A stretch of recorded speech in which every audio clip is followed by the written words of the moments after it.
IDF গেছে গিয়া বরাক নদীতে আমরা বিসর্জন দিলাইছে।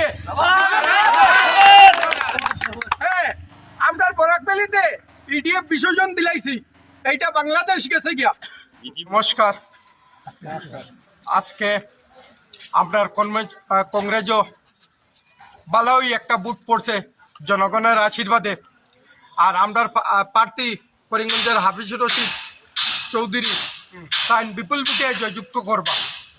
এবং আমি সব জায়গায় জায়গায় ঘুরি ঘুরি দেখা যার বুটটা আমরা এই 2 লাখ বুটে জয়যুক্ত করবা। আপনার বেকার যুবক আছেন, এরা বেঙ্গালুরু যেতে না, বর্তমানে বেঙ্গলে না যাওয়ার মা বাবা ছাড়িয়া কেউ বেঙ্গালুরে গিয়ে অসুস্থ পর্যায়ে গিয়ে আমরা প্রায় সময় দেখি। এর কারণে এমপির কাছে আমরা তুলে ধরমু যে আমরা কর্মসংস্থান একটা যে কোনো ইন্ডাস্ট্রি আনার জন্য বরাক ভ্যালিতে আনার জন্য তুলে ধরমু জনসাধারণের জন্য। নাম আলিবন্তিল লস্কর, কালীনগর অষ্টম খণ্ড আমার বাড়ি। আমরা এবার হাফিজ রশিদ সাহেব 2 লক্ষ বুটে এবার রিটার্ন একবারে নিশ্চিত হয়ে গেছে। খালি যেন আমরা কালীনগর অষ্টমের মানুষে ভোট দিয়ে আহিলা না, গোটা হাইলাহান দিয়ে করিমগঞ্জের মানুষে বিপুল বাটে ভোট দিতরা দিয়া আমরা এখানের চিন্তাটা একবারে নিশ্চিত হয়ে গেছে গিয়া।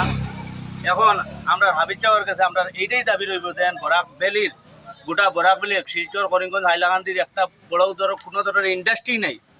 আমরা তার কাছে এইটাই দাবি, আমরা বরাক কোনো কর্মসংস্থান না থাকার কারণে আমাদের ছেলেরা যুবক যুবতীরা বেঙ্গলোর, হায়দ্রাবাদ, মুম্বাই, বাইরা কান্ট্রিতে, সৌদি আরব, আমেরিকা এইসব স্থানে স্থানে থাকার কারণে এইগুলার কোনো সময় তার মৃত্যু হয়ে যায়। এখানে আমরা এখান থেকে আমরা ডেড বডি আনতে লাগে, আমরা কুয়া বাতিউজা ছেলে ভাই সারারে আমরা এখান থেকে মৃত্যু আনতে হয়। আজ আমরা বরাক ভ্যালির মধ্যে এলা কোনো কর্মসংস্থান রইয়া থাকতো তাহলে আমরার ছেলেরা এই বিদেশ গেল না অনেক আর না গিয়া আমরা এখানে আমরার সরকার আমরা বিগত সরকার আমরার কাছ থেকে ব্যর্থ।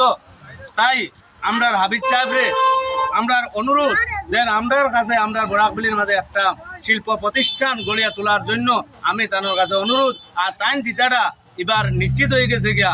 আর সেন্ট্রাল সরকার হইব, কংগ্রেস সরকার এবার একবারে নিশ্চিত হয়ে গেছে।